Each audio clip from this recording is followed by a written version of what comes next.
mi querido Bernie, ¿qué te parece si entramos con nuestro siguiente invitado? Me da muchísimo gusto tenerlo por acá porque yo sé que la banda le gusta el automovilismo, que les encanta hablar de coches, de grasa, de gasolina, llantas y que todo el asfalto, etcétera, etcétera. Y pues ahora que la Fórmula 1, la verdad, sí se está poniendo buena, cambiaron algunas reglas, pusieron algunos topecitos ahí a los equipos y ahora sí se está poniendo competitiva y yo no sé si tú la sigas, pero en casa sí somos mucho de carreras y estamos felices, así que Así es. pues... Déjame decirte, Eddie, que yo tengo 3 niños, pero uno de ellos es un mega fan de la Fórmula 1.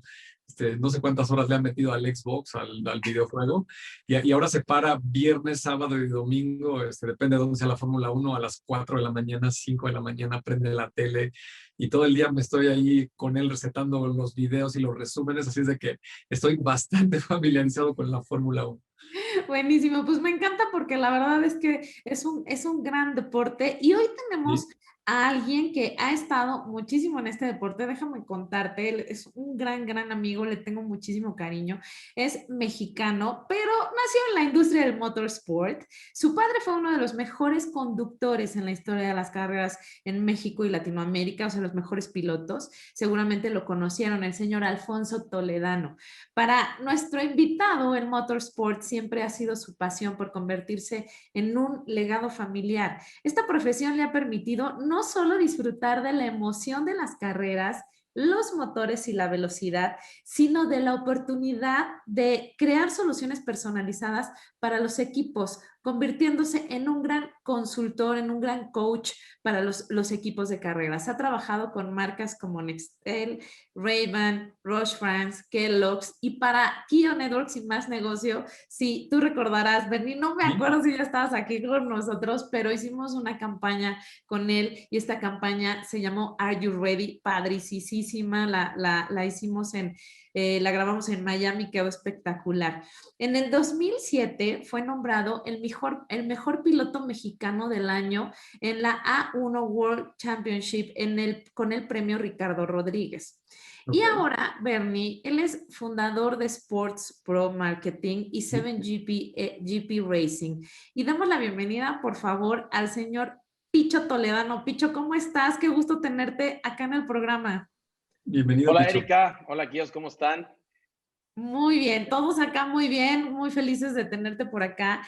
Déjame decirte, Bernie, que yo Sí, cuando hablé con Picho le dije, "Uta, hay tanto de qué hablar que no sé ni siquiera por dónde arrancarnos, porque pues el señor es experto en carreras, ahorita está trabajando con Checo, o sea, está de la mano, uno es su mano derecha, pero también Picho le dije, ¿sabes qué? Me encantaría que contaras una historia que nos contó justamente haciendo esta filmación, estando en Miami con Octavio Camarena, y le mandamos un saludo al muy buen Octavio.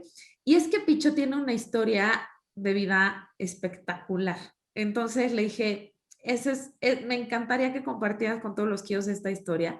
Y si te late, Picho, pues con esa nos arrancamos, con esta historia. Pero antes todavía de eso, tú iniciaste en las carreras, pues en todo esto, pues muy chiquito, porque pues siempre desde niñito con su papá, pues estaba en las pistas y en los pits. Y pues, ¿cómo fue esta infancia, Picho? ¿Cómo fue cuando te decían seguramente, ¿y tú qué vas a hacer de grande? Pues seguro que lo tenías clarísimo, ¿no?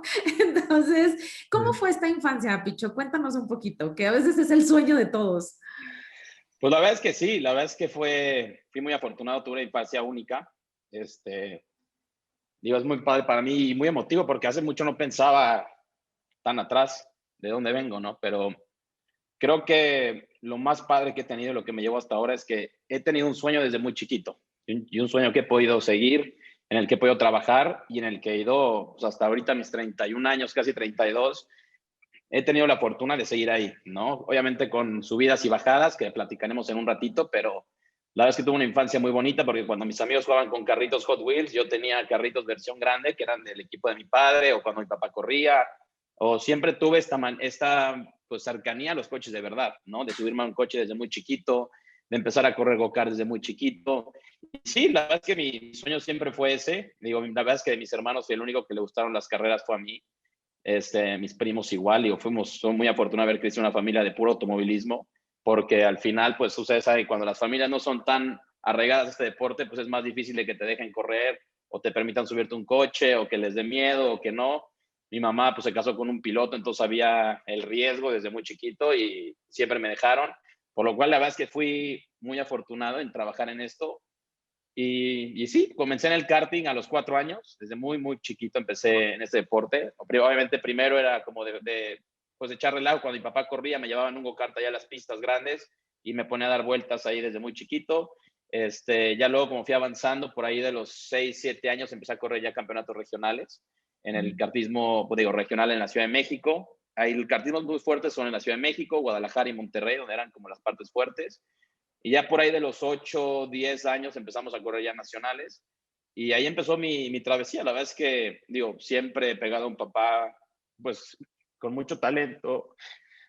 Y, perdón. Un gran piloto, sin duda un gran piloto que ha dejado un legado muy padre, muchísimo en el automovilismo mexicano, pero pues el legado más grande pues es es Picho.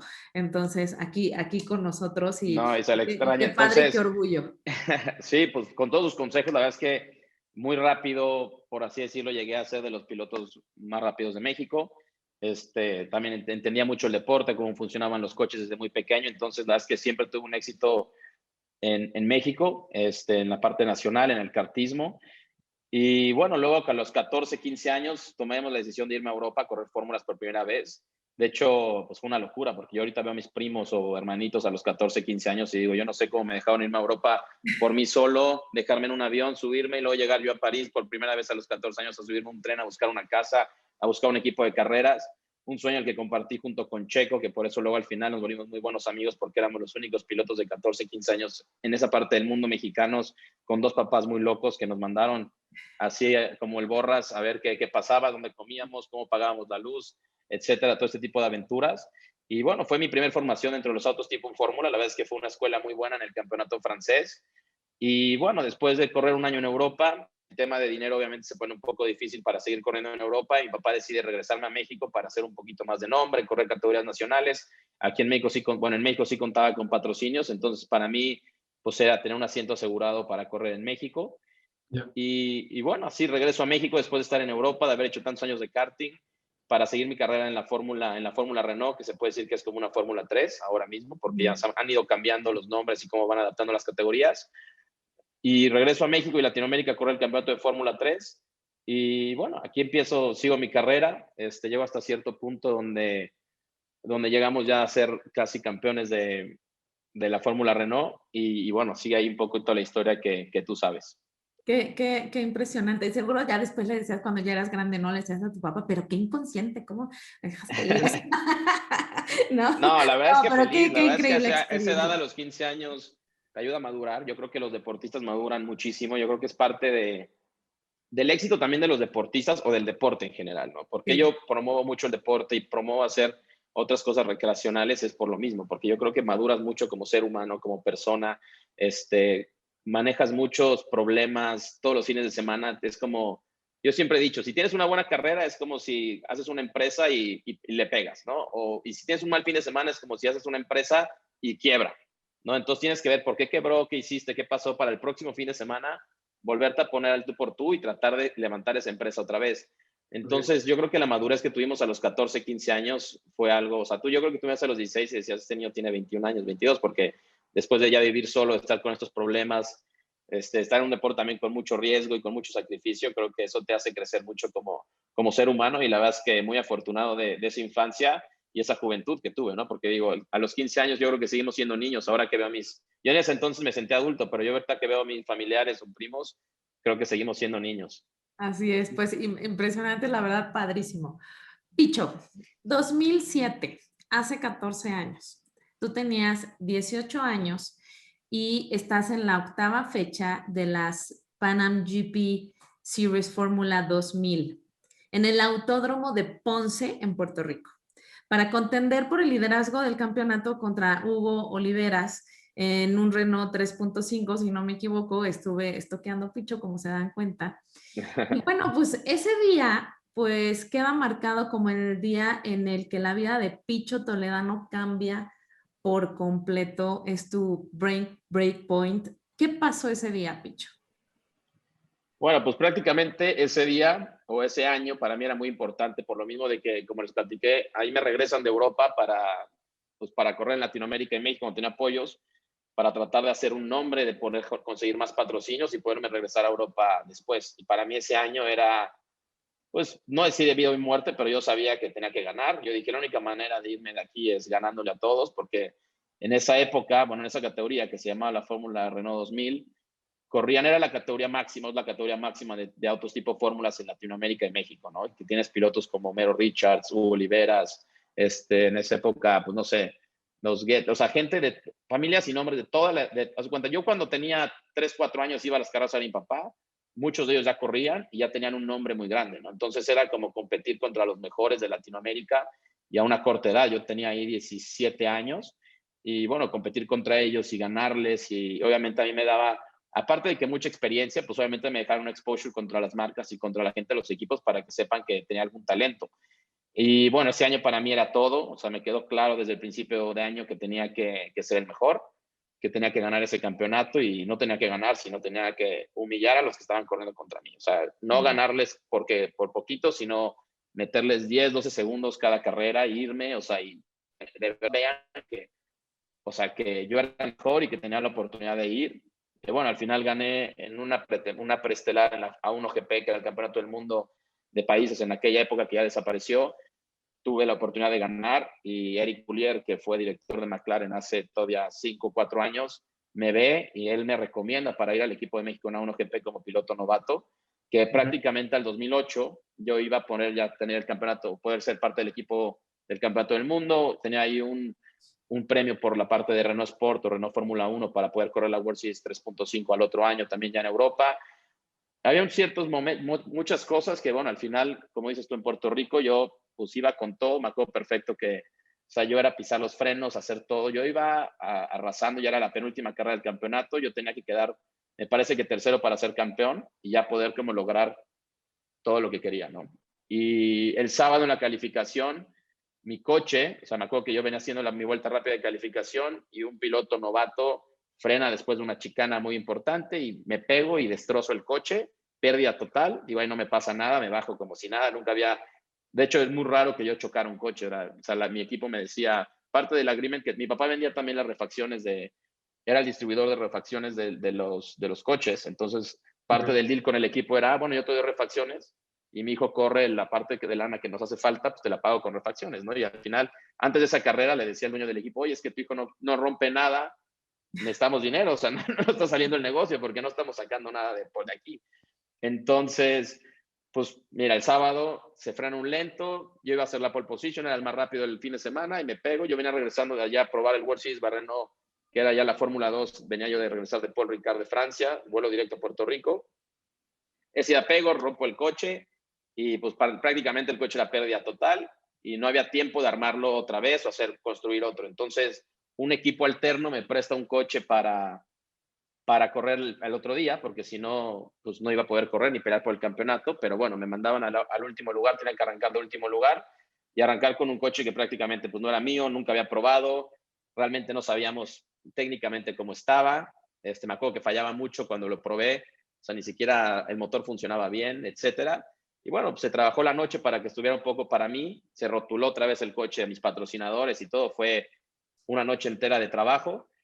Y bueno, ya salimos a la carrera en Puerto Rico y bueno, de arrancar creo que 27, ya faltando 7, 8 vueltas del final, yo ya venía cuarto, alcanzando ya el tercero, y yo lo que tenía que ganar era quedar tercero y ya, y con eso era campeón y ya se cumplían mis sueños.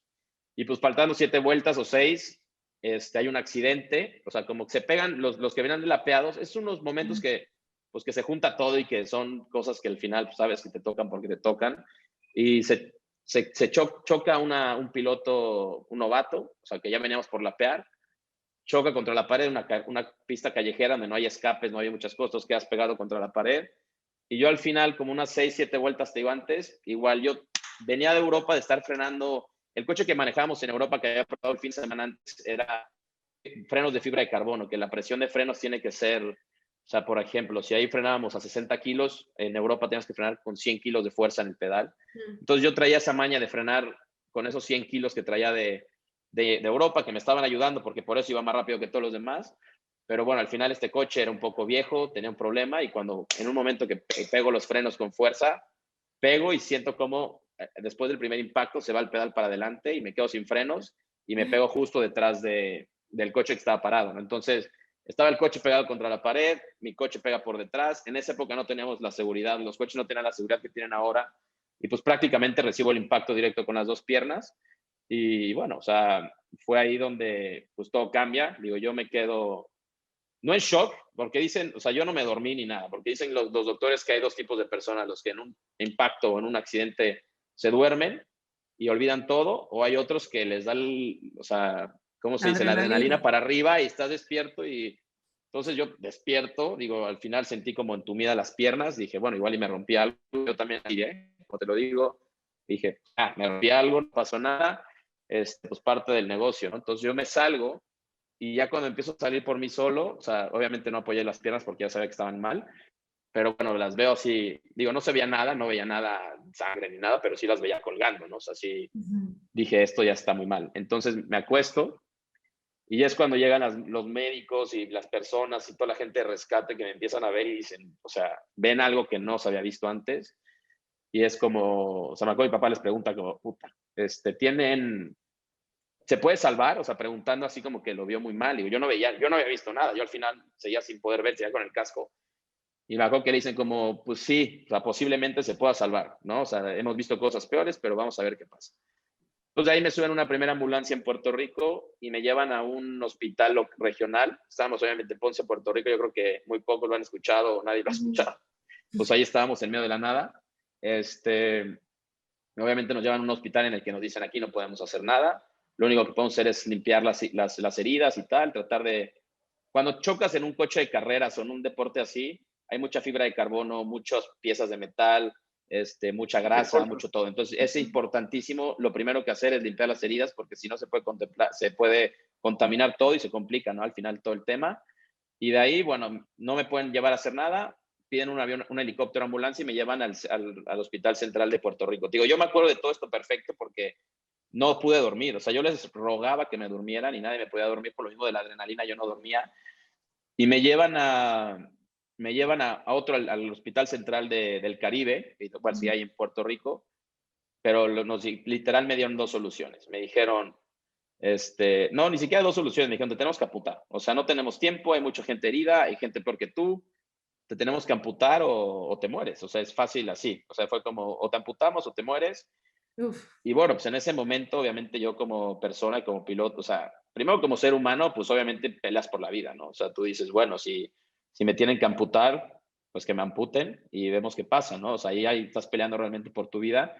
Pero yo realmente como que, no sé si no lo asimilaba en ese momento o qué estaba pasando, pero siempre estuve muy, muy en calma. O sea, yo veía a mi familia obviamente agobiada, llorando y todo, y al final fue como que yo tomé esa parte de responsabilidad. O sea, yo sabía que si yo no estaba en paz, tal vez los iba a preocupar más. Entonces, digo, fue un momento pues muy, muy fuerte para mí, porque pues era amputarte y decir a tus papás, tranquilos, o sea, si me amputan no pasa nada, no se preocupen. O sea, así, como te lo digo, o sea, sin lágrimas, sin nada, muy fuerte, como que siempre he tenido esa parte ahí como que no me gusta llorar, que no me gusta mostrar mis emociones, y fue como, no pasa nada. Y bueno, obviamente ahí la gente, pues obviamente cuando dicen amputar, digo, yo estaba muy tranquilo, pero todos los demás estaban en pánico. Entonces la federación, amigos, papás de pilotos que también estaban ahí, obviamente mis papás, todos empezaron a averiguar, a buscar a los mejores doctores, pues de México, de Estados Unidos, etcétera, para no amputarme, ¿no? Porque ahí realmente no es que no pudieran hacer nada. Dijeron, no podemos hacer nada, no tenemos tecnología para salvarte la pierna, aquí te podemos amputar y te puedes ir a tu casa mañana, ¿no? O sea que prácticamente hubiera sido fácil porque te amputan, te suturan y te vas.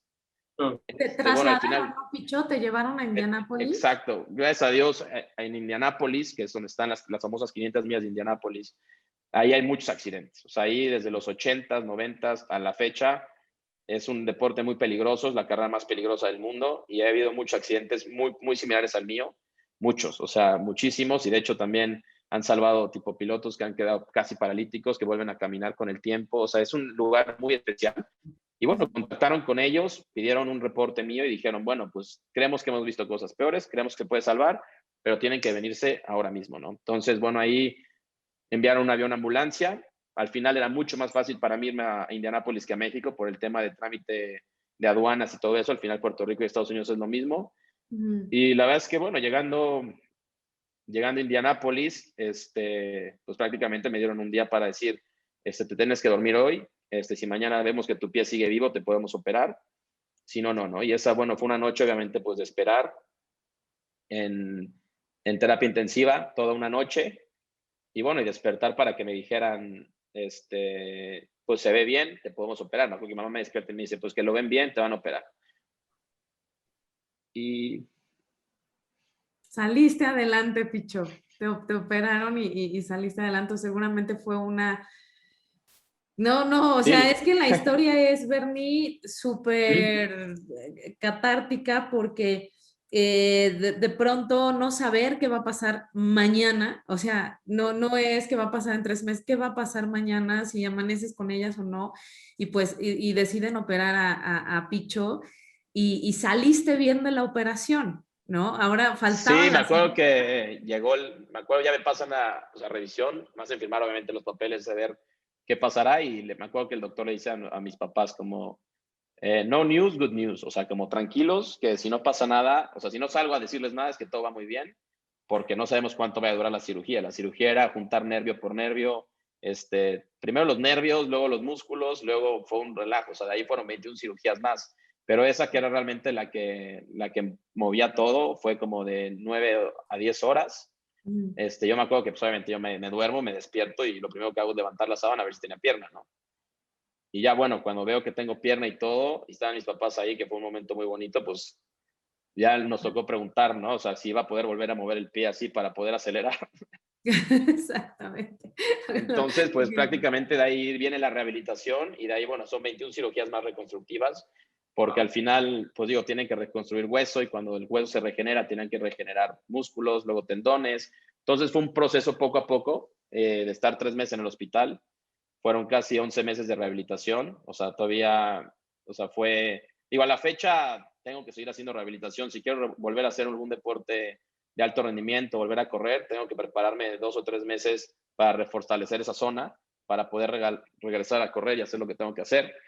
Y pues sí, digo, al final fue pues una etapa muy, muy emotiva, muy como ser humano, la verdad es que te cambia todo el panorama de cómo eres, de cómo piensas, de los retos que tiene la vida, ¿no? De las prioridades que le das a la vida, todo esto, ¿no? Todo esto que al final, la verdad es que te hace más fuerte y en ese momento, pues, digo, yo estaba al final muy chico todavía, tenía 17 años y realmente, pues, por mi cabeza o sea, me pensaba en, pues, quiero salir adelante para motivar a mis amigos, o sea, los otros pilotos o hasta mis peores enemigos. Yo decía, o sea, yo no le recomiendo esto ni a mi peor enemigo, o sea, prefiero ser yo que lo vivo porque tal vez lo puedo pasar, porque sé que tengo la fortaleza para vivirlo y pasarlo, que le pase a alguien que aunque me caiga mal, no, digo, no se lo recomiendo a nadie, porque los dolores al final eran como una herida de guerra.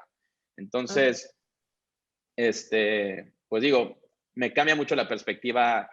De ahí en adelante, obviamente, pues te vuelves otra persona. Una mejor versión de ti. No te digo que te seas un muy buen ser humano, porque al final, digo, todavía sigues madurando y sigues tal vez en algunas cosas siendo egoísta y más cuando estás de repente herido y pues, digo, juegas un poquito también estoy enfermo, ayúdenme con esto, ¿no? O sea, pásame el control porque no, o sea, por tonterías, sí, pero digo, al final tú eres una versión mejor de ti y que año con año vas madurando y lo ves, todo lo que te pasa de ahí en adelante es, pues tienes un approach diferente de cómo solucionar las cosas, de cómo las vives, de cómo agradeces también, que yo creo que lo más importante después de ahí es que ya no me quejo, ya agradezco. Si tengo poquito, agradezco. Si no tengo nada, agradezco. Si tengo mucho, agradezco. O sea, como que tú eres muy agradecido, o sea, cambiar un poquito la perspectiva, decir, me falta, decir, tengo, o sea, aunque sea poquito. Y sí, la verdad es que ha sido... Como decías, ¿no, Picho? Con más inteligencia. Sí, Sí, te vuelves padrísimo. más inteligente y te das cuenta también del poder de la mente, lo importante que es tener una mente fuerte, la diferencia que hace ver bien las cosas, ver siempre las cosas positivas, ¿no? O sea, tienes un mal día o la regaste en una carrera o la regaste en un negocio, pues ya, o sea, ya lo regaste, ya lo quebraste, pero ¿por qué lo quebraste? ¿No? Saber lo bueno, saber qué te dejó, qué me dejó hacer esto. Y eso Sí. creo que prácticamente fue lo que cambia mucho mi manera de ver las cosas. O sea, y el realmente usar la cabeza para bien y agradecer lo bueno y lo malo. O sea, yo te lo juro que si me dices, oye, ¿lo volverías a pasar?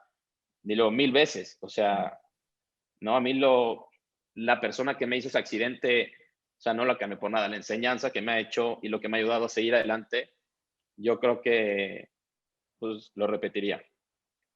Oye, Picho, y ahorita que cuentas esta historia, a mí siempre me da curiosidad, nos dice todo el antecedente, ¿no?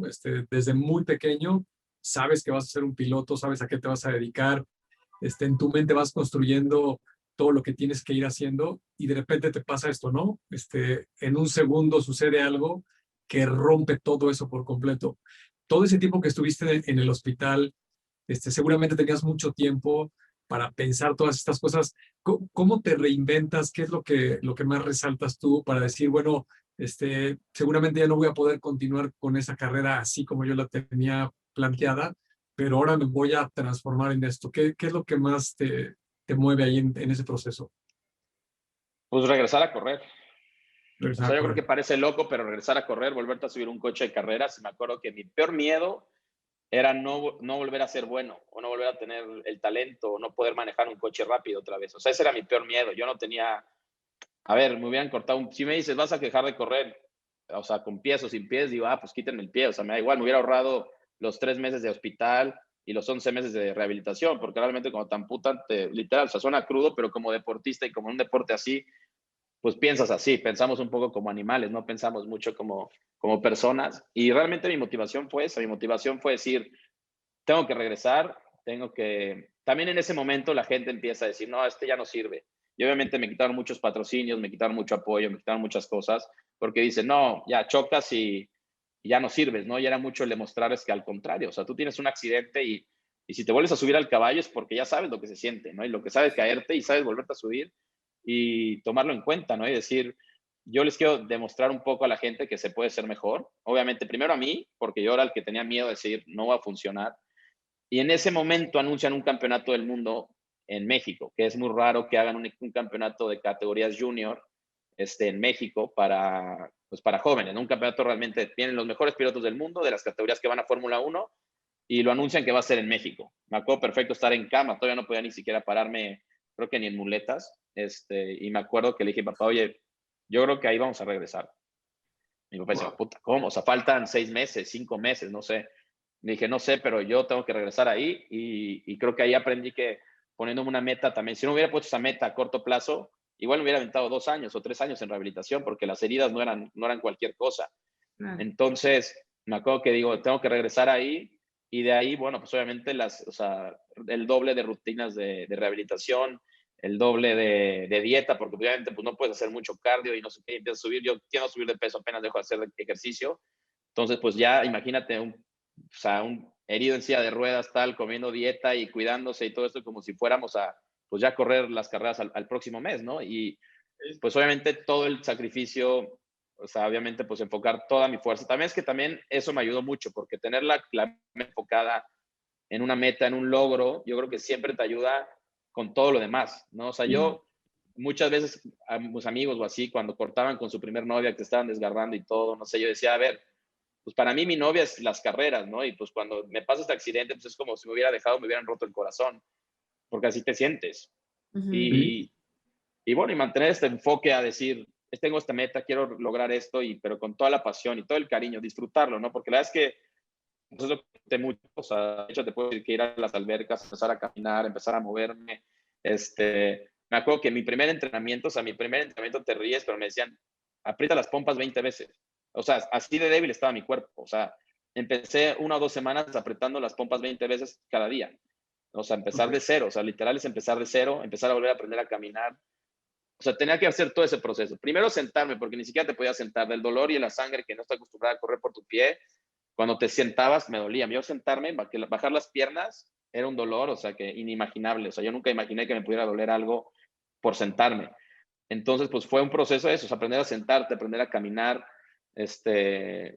o sea, volverlo, empezar a correr, poder subirte a una bicicleta, refortalecer las piernas, poder apretar un freno, un acelerador. etcétera, etcétera. La verdad es que fue una enseñanza muy padre porque al final sabes que puedes empezar de cero otra vez, ¿no? O sea, que no hay posible, y si te caes una vez te puedes levantar. Y yo creo que a un grado tan fuerte como ese, yo creo que nunca me ha vuelto a pasar. Digo, he tenido problemas en mis negocios, en mis equipos y así, pero al final sé que, o sea, que comparado a lo que he vivido con eso, Claro. no va a haber más. Entonces, la verdad es que fue una enseñanza y una motivación. Y al final te digo, eso es ponerte una meta a corto plazo, ponerte algo que te apasione y enfocarte al 100% con eso. Digo, la verdad es que a veces que ser un poco egoísta, pero hay veces que ser egoísta tampoco es tan malo, ¿no? Y obviamente sin llevarte de corbata a nadie, siendo tú, pero teniendo mucho tus ideales, muchas tus metas, creo que al final eso te ayuda a llegar a muchos lugares. Así es. No, bueno, o sea, la historia es impresionante. Muchísimos comentarios aquí de los Kios Picho, de admiración, de apoyo, de esta gran experiencia. Y bueno, como tú mismo lo has dicho, esa tenacidad que te ha mantenido, que te ha mantenido ahí, que te ha mantenido vigente, que te ha mantenido logrando tu sueño. El día de hoy estás manejando equipos, estás manejando pilotos, estás haciendo muchísimas cosas ya con los equipos, con este coaching. ¿Cómo aplicas todo este aprendizaje en lo que estás haciendo el día de hoy? Porque lo que tú tuviste fue una experiencia de vida que fue como entrar a la universidad de la vida en las grandes ligas y de pronto tienes a todos estos equipos. ¿Cómo aplicas todo esto con ellos? ¿Qué es lo importante? Pues creo que lo primero y lo más importante fue cuando también fue un poco darme cuenta de que no voy a llegar a Fórmula 1, de que tal vez todo el tema de dinero, tú sabes lo complicado que es. Ustedes pues fueron mis últimos patrocinadores. Cuando hicimos la campaña de Are You Ready, pues qué nostalgia y la verdad fue tremendo cuando lo vimos correr, Octavio y yo así se nos detenía el corazón, no es lo mismo que lo ves en un ambiente que tú crees controlado cuando lo ves tan de cerca, ¿no? No, y llegamos a un campeonato del mundo con todo en nuestra contra. No conocíamos ni el coche ni la pista. Era un campeonato del mundo con expilotos de Fórmula 1, pilotos de gran nivel. Y creo que ahí, pues, primero fue adaptarnos y saber lo que te platicaba, ¿no? Todo el tema mental de saber, a ver, yo sé cómo manejar un coche, sé cómo funcionan los coches, sé las reglas del deporte y fue algo muy padre porque también ahí volvimos a demostrar que a un nivel mundial y a ver si llevamos 4 años en el retiro prácticamente y poder regresar después de un mes de entrenar muy duro y pues ponernos al nivel de los mejores del mundo y que luego el equipo nos volviera a llamar porque sorprendimos realmente, fue como no esperaba nadie que estuviéramos tan cerca de los tiempos en este campeonato del mundo donde corres con 3 pilotos Sí. y bueno, estar cerca de mis compañeros en uno de los mejores equipos, fuimos los rápidos casi todo el fin de semana, menos en la calificación, que bueno, mi compañero de equipo calificaba y no pudimos ser los más rápidos, pero calificamos creo que tercero. Yo creo que en general fue un momento muy padre, pero bueno, al final ustedes saben el costo que era todo eso, lo gasto que implicaba ya correr, para nosotros eran casi $2 millones al año, entonces pues obviamente era muy difícil de conseguir y más en un país como México. Y bueno, ahí fue pues prácticamente tomar un poco el rol de decir, a ver, amo lo que hago, quiero seguir en el deporte, ¿cómo puedo mejorar? ¿No? Porque también creo que la vida es un poco de adaptarse a las oportunidades del momento. Creo que, pues sí, o sea, igual ahorita me gustaría ser yo el piloto de Fórmula 1, pero pues también acepté que no y que también que mi amigo es muy bueno y que me alegro mucho por él y ahorita compartí el sueño con él. Es igual de motivo, ¿no? Estamos juntos y te adaptas y también con los pilotos, cuando empiezo mi primer equipo fue en el 2012, que yo venía, bueno, fue justo después de mi accidente, corrí algunas carreras, el campeonato del mundo de BMW y al 2012 pues ya no tenía asiento otra vez para correr, ya tenía mucho dinero. Y bueno, fue cuando empiezo mi primer equipo. Yo sabía que por la experiencia que tenía, una, desde muy pequeño de crecer en esto, dos, de haber estado en Europa y tres, de haber sido piloto, yo creía que en México y Latinoamérica podía ser un equipo muy exitoso sin duda, ¿no? Entonces, la verdad es que ahí pues empecé con mis pilotos. Firmo un piloto de Cancún que se llama Gerardo Nieto y me acuerdo que mi primer carrera como dueño de equipo, pues pole position y ganamos el fin de semana y siempre fue como muy, o sea, primer carrera, primer ganada, todo. O sea, todo fue como muy padre. Me acuerdo que la gente cuando vio mi equipo decía, wow, o sea, ¿qué estás haciendo? O sea, era el equipo más bonito. Me acuerdo que contraté muy buen personal, contraté pues lo mejor que tenía y también en esa época yo crecí con mecánicos, yo crecí con gente de todo, o sea, como yo tal vez una de las mejores escuelas de México, también salía de ahí, me iba a los talleres con mi papá los considero mucho mi familia, todos los mecánicos e ingenieros de los equipos. Y me acuerdo que, bueno, pues es un deporte donde se manejan mucho dinero y muchos montos. Y me acuerdo un poquito que, pues lo que le pagaban a los mecánicos contra lo que cobrábamos era, pues a mí se me hacía una ridiculez. Entonces, pues yo me acuerdo que les doblé los sueldos a mi gente, ¿no? Les dije, no, pues digo, pues de quedármelo yo o gastármelo con mis cuates, pues mejor vamos a duplicarlo todo y que todos estén contentos y darles un mejor trabajo. Yo en esa época tenía igual y 22 años por ahí. Y la verdad es que me dejó algo muy padre porque pues yo me daba cuenta que igual y si yo no quería ir a trabajar o no, yo no tenía casi ni que supervisarlos porque la gente estaba contenta con su trabajo, contento con el trato. Éramos como una muy buena, seguimos siendo una buena familia y bueno, los resultados se daban, ¿no? También los pilotos se sentían en confianza, también que trabajar así de esa manera y ser un buen jefe, un buen líder, también como que me daba acceso al mejor personal, porque los mejores de todos los equipos querían trabajar conmigo, porque aparte de que les pagaba el doble, sabían que tenían un lugar, ¿no? Dentro de ahí, que tenían una voz y que tenían, pues un lugar, o sea, que éramos una familia, ¿no? Y me acuerdo que hace poco me decía uno de mis mecánicos italianos, cuando empezamos en Asia, que ahorita les platico, me decía capo, ¿no? O sea, decía capo, que es jefe en italiano, porque mucho de mi personal es italiano.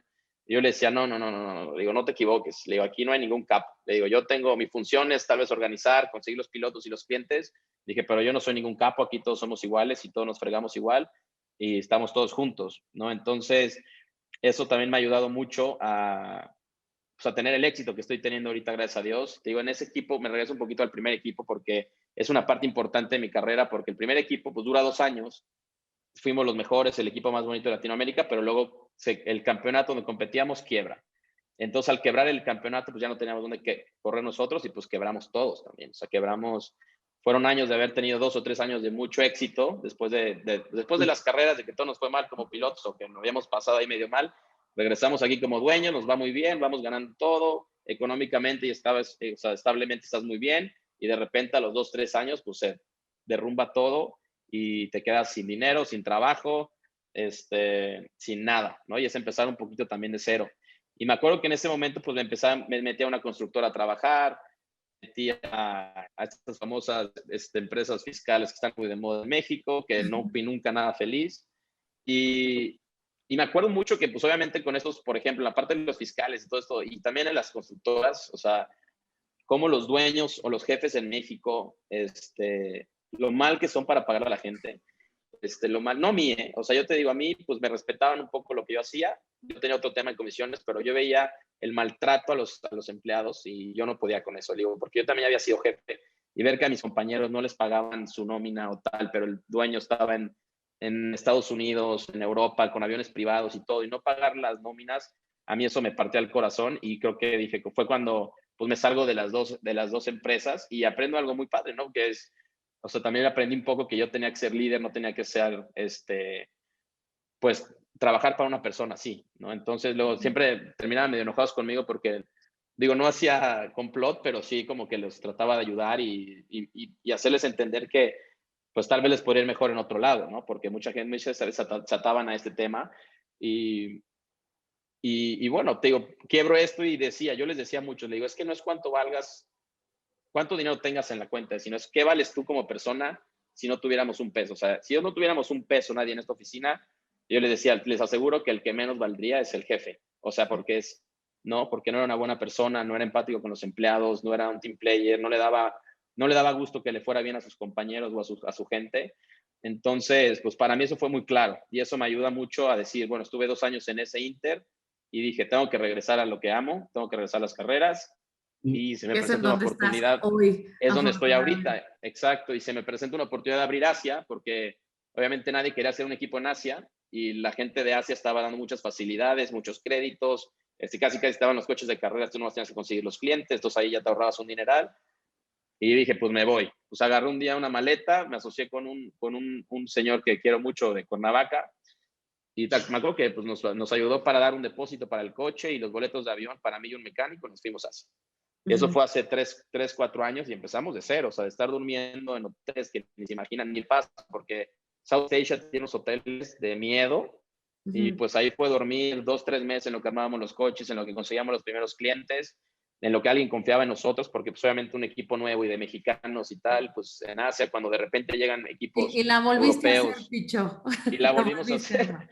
Exacto, llegamos nuestra primera carrera en Japón y bueno, pole position, récord de pista, podium con un piloto muy jovencito de República Checa, con equipos que tenían presupuestos de 15, 20 millones de euros al año, porque son equipos gigantes. Entonces, pues ahí empieza a ganar otra vez, la gente empieza a reconocerte, pero ya en un tema, en un ambiente más europeo, más internacional, y es lo que gracias a Dios hoy nos tiene ya aquí en Madrid y en Europa y tratando de abrir todos estos nuevos equipos. Increíble, pues qué padre. Justamente Picho acaba de llegar hace un par de horas, o sea, no tiene mucho, acaba de llegar a Madrid, ha estado volando, por eso le agradezco muchísimo esta entrevista que esté con nosotros. Desafortunadamente, muchas porque están muy intensos aquí los Kios, haciendo comentarios y tal, les ha llegado muchísimo tu historia y nos quedamos con más ganas de escuchar de Picho. Yo te propongo algo, Picho, porque aquí el tiempo es como un poco tiempo de tele, pero te propongo que regreses con nosotros porque no me quiero quedar como con un corte de esta historia. O sea, hay una historia más adelante todavía muy, muy padre que quisiera que Picho siguiera compartiendo con nosotros, además de que nos comparta de cómo ve las carreras el día de hoy. Aquí ya tengo reclamos del señor José Luis Cruz, que por qué no está aquí en esta entrevista, también es súper fan de las carreras. Entonces, comentar más de las carreras, pero Picho, nada más para cerrar y de manera muy breve, esta increíble historia. ¿Cuál es el mejor consejo que te han dado? Ya, tengo dos que van un poquito de la mano. Uno es como, que es en inglés, que me decían como, do what you love and money will follow. O sea, como siempre haz lo que te gusta, y te lo juro que eso a mí me ha servido porque yo soy cero apegado al dinero y siempre he hecho lo que quiero y gracias a Dios sobrevivo. Y la gente, tengo muchos patrocinadores que me decían, siempre caes parado. Me dicen, no te preocupes tú porque siempre caes parado. Y yo creo que siempre caer parado es gracias a que estoy haciendo lo que más me gusta, algo que me apasiona, a lo que amo. Y también dio una maestra que me acuerdo que nos decía mucho que así seas lo que seas en el mundo, tienes que ser el mejor. O sea, así seas, o sea, o barrendero o astronauta o lo que sea, tienes que ser siempre el mejor. Y yo creo que esos son dos que me han llevado pues muy lejos, o a tener una mentalidad siempre de ser el mejor y tal vez de tener un poquito las cosas perfectas y ser un poco perfeccionista, pero a la vez también muy noble y muy, no, o sea, yo creo que muy agradecido con las oportunidades buenas o malas que tiene la vida, porque al final no importa el momento que estés, si es un bueno, con dinero, sin dinero, con novia, con familia, sin familia o solo, yo creo que son momentos de aprender. Todos tienen una enseñanza y yo creo que todos te vuelven una mejor versión de ti, sabiendo ver las cosas positivas. Entonces, yo creo que me quedo con esos dos, que me han llevado muy lejos y siempre hacer lo que me apasiona. Yo soy muy, muy apasionado y muy de corazón y soy una persona muy abierta que no me guardo nada y digo lo que siento. O sea, si una niña me gusta, se lo digo y ya, y si no le gustó, pues se vaya. Pero siempre he sido como muy sincero y muy pasional, digo yo. Padrísimo, Picho. De verdad, muchísimas gracias por este tiempo. Ya nada más quiero decirte, Octavio Camarena dice, estoy seguro que Picho será el primer team principal mexicano de Fórmula 1. Le doy 10 años. Seguramente Mercedes, Red Bull o a la par. Así que muchísimas felicidades, Picho, por todo lo que estás haciendo. Meta. De verdad, la invitación está abierta para que regreses con nosotros. Estamos muy emocionados y gracias por compartir esta gran historia. Gracias, Gracias a Picho. ustedes por siempre apoyarme en mis locuras. Sí, siempre estaremos ahí. Muchas gracias, amigo. Te mando un gran abrazo desde aquí hasta Igual, Madrid. un gusto y saludo a todos los Kios. Gracias, buena tarde por allá en Madrid. Bye, gracias. Muy